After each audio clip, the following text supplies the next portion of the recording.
No niin, muksut on todistukset saanut ja taas lähetään. Eilen oli aika mahoto pesuvimma. Ville olla vähän jo liian lämmin. Viimeinen yritys saada Garminin tuulimittari toimimaan.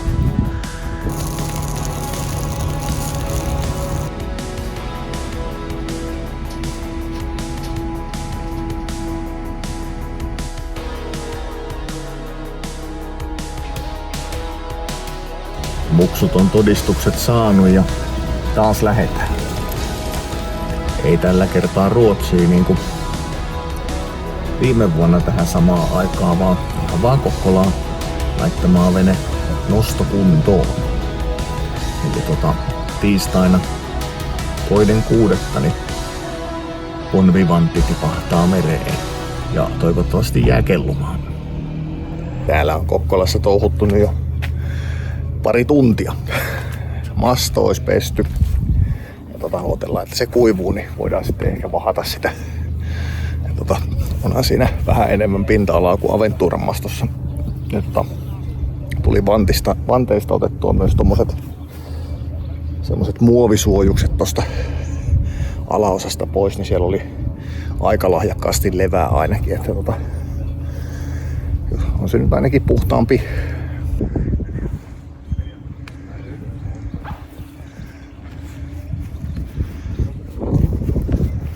Noissakin oli jonkun verran levää ja kaikkea semmoista kasvustoa noissa levittimissä. Tyttöväki touhua tuolla sisällä samalla ja sitten olisi varmaan ruvettava pesemään tätä ulkorunkoa. Jos siihen nyt sais jotain pahaakin laitettua, niin sehän olisi aina kotia päin. Pari tuollaista mustaa jälkeä meillä siellä on. Tosta nyt lähti jo vähän pois, kun hinkutti. Laitetaan sitten rineksi. Täytyy sanoa, että vähän yllätti. Toinen jälki siinä vielä on. Isompi jälki jo. Siitä joku piste jäljellä. Hyvä. Eli Göta-kanavan arvet saadaan pois. Katsotaan miten tämän käy. Saadaanko me tää liinanpalanen täältä, mikä viime kesän ankkurointiaccidenteistä jäi, niin saadaanko me sen vaan täältä kaivettua tältä akseli tai potkuri ja potkurituen välistä pois.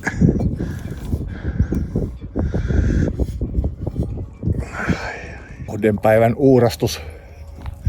Ja Bon Vivantin kyljet on vahattu ja masto on pesty ja puolet mastosta on vahattu, mutta vielä köydet on laittamatta. Potkuriakseli on jälleen puhas ylimääräisistä osista ja uusi anodi siinä. Meinasin, että olisin laittanut tuohon päätyynkin anodin, mutta siinä on kierteet vähän solmussa, niin eihän siihen nyt sitä ilman väkivaltaa saa. Niin, olkoon nyt ilman. Saatiin niihin nyt käsin levittelemälläkin niin jonkunlainen kiilto. Eihän ne nyt täydelliset ole, mutta ehkäpä sillä nyt välttelee. Oletettavasti huomenna jatkuu tarina. Kotosalla aamukahvin nautintaa. Kyllä se kesäpäivä on hieno. Eilen oli aika mahoto pesuvimma.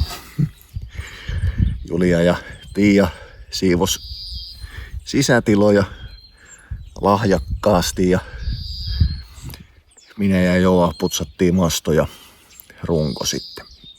Ja runko on nyt vahattu ja masto vielä vahataan. Se on puoliksi tehty eilen. Tänään jatkuu ja köydet sinne ja sitten vähän kaikuanturin irrotusta vanhaa sitä Dragonflyta ja että se jatkaa matkaa eteenpäin. Ja sitten mietittävä vähän, että mihinkä sen uuden laittaa. En haluaisi sitä sinne peräpeiliin laittaa. Aventurassahan meillä oli jäähytysnesteessä se siellä kölin etupuolella se kaikuanturi ja sehän toimii ihan hienosti ja ajatus vähän samanmoinen nyt, että jostain kun löytyisi sellainen lasikuituputken pätkä, niin laminoisi sen sinne runkoon kiinni epoksilla luonnollisesti ja epoksia laittaisi sinne lasikuituputken sisäpintaankin, niin sieltä ei pääse sitten jäähytysneste läpi pitkässäkään aikavälissä, niin se voisi toimia siellä, eli näkisi pikkasen ennen köliä tapahtumia, eli mitä keulassa tapahtuu, kun rantaakin lähestyy, eikä sitten kun on jo liian matalaa, kun se siellä peräpeilissä on, niin niinhän siinä käy. Killikin on seikkailemassa.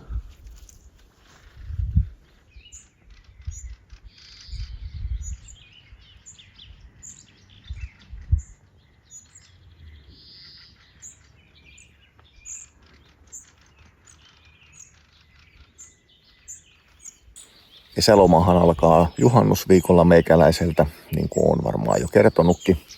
Eli siellä nyt on käytännössä pari viikkoa aikaa. Niin nopeasti tää Suomen kesä nyt sitten menee. Nähtäväksi jää mihinkä mennään, mutta eiköhän me pohjoisiin päin lähetä sikäli mikäli tuulet antaa myöten. Eli jos nyt yritettäisiin mennä mahdollisimman paljon purjeilla, saataisiin siitä kokemusta ja omaa mukavuusaluetta muutettua ehkä vähän. Eli ymmärretään, että missä kohtaa vene on turvallinen ja missä ei. Ehkä myös Ruotsin puolellakin käydään, niin saadaan halvemmalla dieselillä tankattua sitten. Katsotaan, kuin käy. Päästäänkö? Niin, Haaparannassa oli jo viime vuonna ajatus käydä, mutta katsotaan. Nythän on vedet sen verran matalalla, että se tietysti aiheuttaa vielä vähän lisää haasteita sinne pohjoisiin mentäessä, mutta katsellaan tilanteiden mukaan, mitenkä homma sujuu.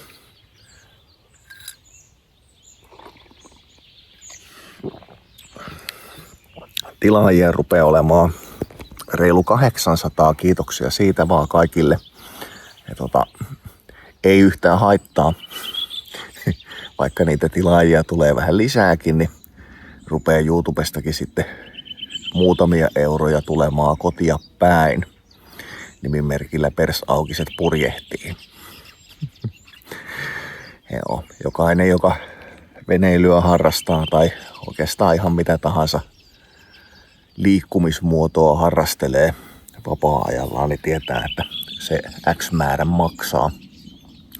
maksaa vuodessa ja ylläpitää ja niin edespäin. Mikäänhän ei maailmassa ilmasta ole. Eli painappa sitä tilausnappia sieltä alapuolelta, niin saadaan tuloja tänne päin.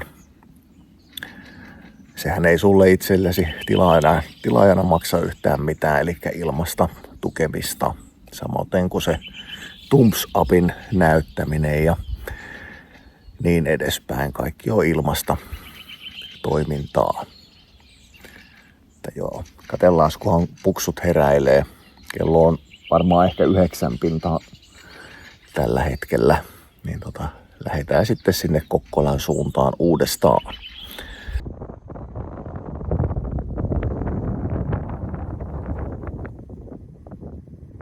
Viimeinen yritys saada Garminin tuulimittari toimimaan. Meillä oli vaihtolanka tai virtapiuha ja se nyt oli sitten kumminkin liian lyhyt, niin joutui sitten yritykseen, että juotettiin tuo vaihtopiuhan liitin nyt sitten meidän olemassa olevaa johtosarjaa. edellisessä liittimessä, mikä meillä oli mastossa, ja kun tuulidata ei toiminut, niin täällä tää oletettavasti maajohto niin ei mene tonne kuin yhdellä tai kahdella säikeellä ja tuolla katkennut suurin osa, niin jospa se johtuisi ongelmat siitä. Nyt laitetaan nuo nippuu semihuolellisesti ja eristetään tuolta liittimen päästäkin kunnolla ja näin, niin ehkä tää homma onnistuu. Ja heti meni vituiksi sen puolesta, että unohdin tietysti kutistesukat pujotella jo tonne valmiiksi.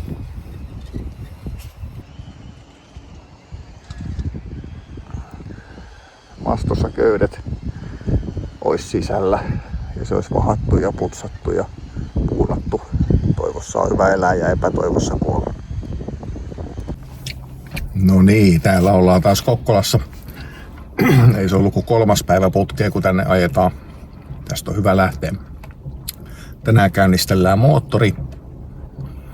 Katsellaan, että siltä puolelta kaikki toimii, niin ei huomenna aamulla tarvitse sitten ihmetellä, kun paatti kelluu tuolla, että kun ei vehkeet toimi. Sitten varmaan noin läpiviennit, eli kaikuanturin paikka ja lokianturin paikka. Ne pitää laittaa, kaikuanturi pitää puhistaa, siellä on myrkkymaalia entisiltä kerroilta, niin jos se vaikka rupeisi antamaan signaalia. Ja tuulianturi maston huippuun ja peräsimen pohjaa. Siellä oli vähän lasikuitua silleen mattoa näkyvissä tai muuta vastaavaa, niin laitetaan sinne vähän epoksikittiä. Ja sitten katsotaan, jos saataisiin plotteri vielä asennettua silleen semistiin ja katsottua, että mihinkä asti meidän siitä kaikuanturin piuha kestää tonne eteenpäin vedellä, jos saataisiin se sitten läpi rungon mittailemaan tuossa tulevaisuudessa, mutta pikkuhiljaa. Huomenna aamulla siis Bonvivantin lasku. Kello 8 on nosturi tässä, eli kotoontahan on lähettävä viimeistään 5 ajelemaan taas. Se on hienoa tämä homma.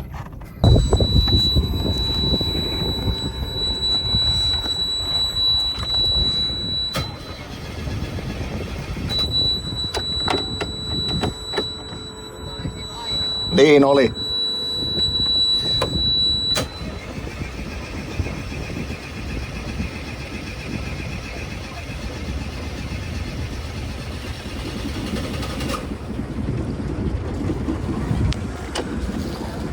Käynnistä.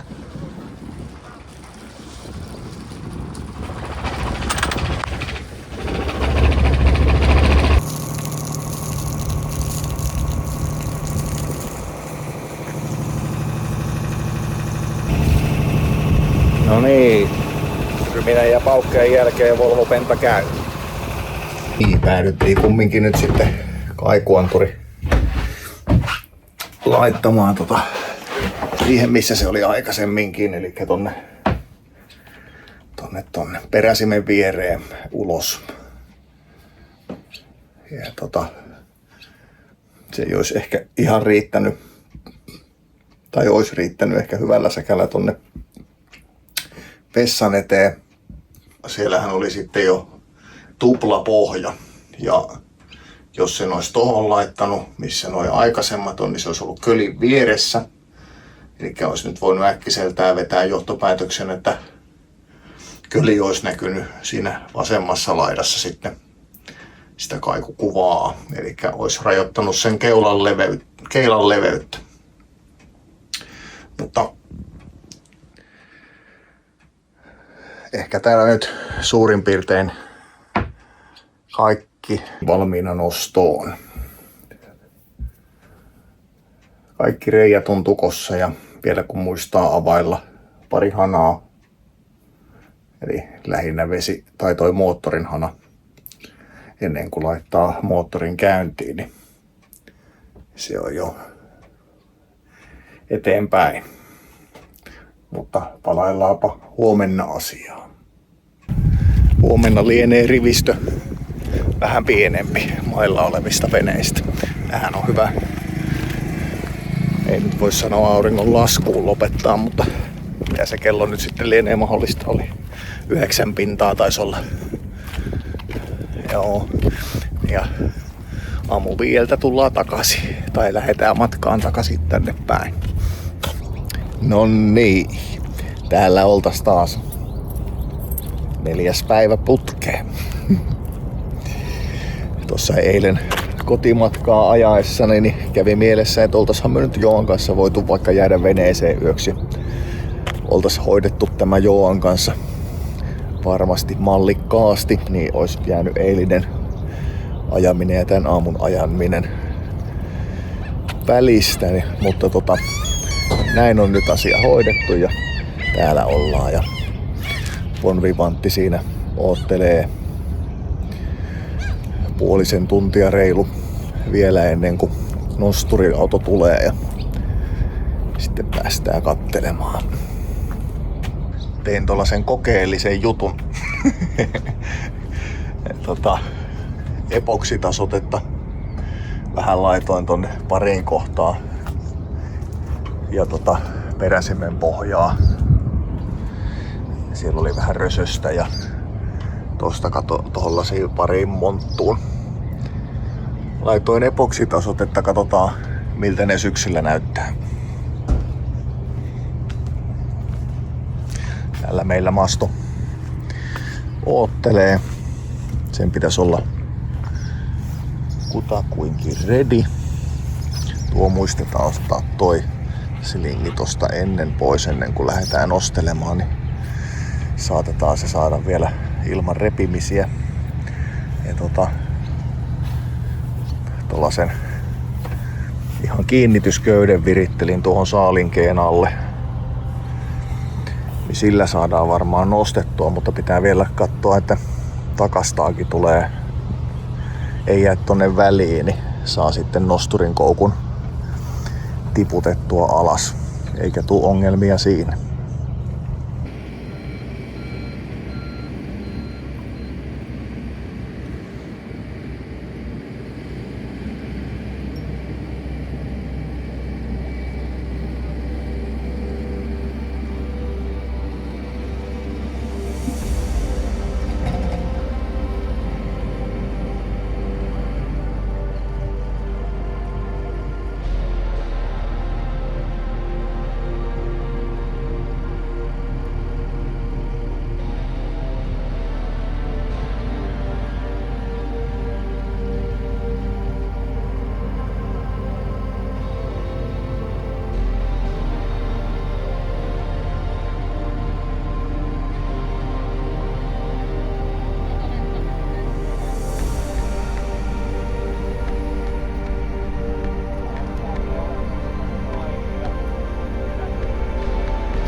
No niin, vielä ei ainakaan upottu. Tässä sitä nyt kellutaan.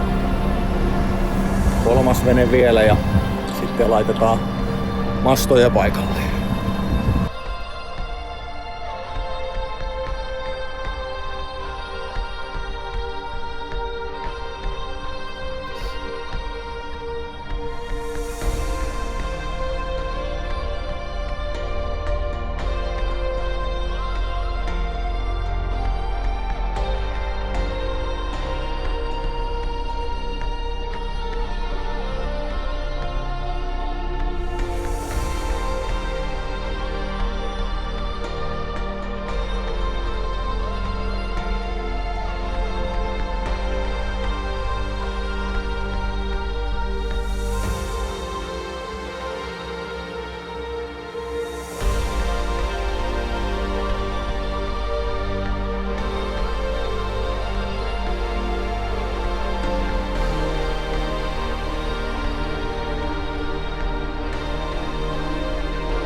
sinne jäi Bon Vivantti nyt kellumaan.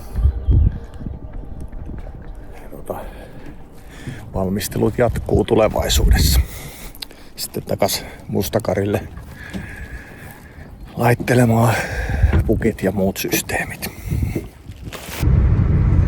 Äiti ei leikin niinku 80-luvulla ilmavirralla, vaan se kannattelee kakkosta. 4 tunnin yöunilla homma toteutettu. Kello 5 lähdettiin kotoonta ja kello on nyt 16. 11 tunnin reissu ja Bon Vivantti on vedessä. No niin, semmonen sitten. Viikonloppuna sitten varmaan tavaroiden vienti ja semmoista. Hyvä. Eiköhän tää jakso pääty tähän. Iskepä sitä tilausnappia sieltä ja thumbs upia tai thumbs downia, mitenkä tykkäät. Ja nähdään seuraavalla kerralla.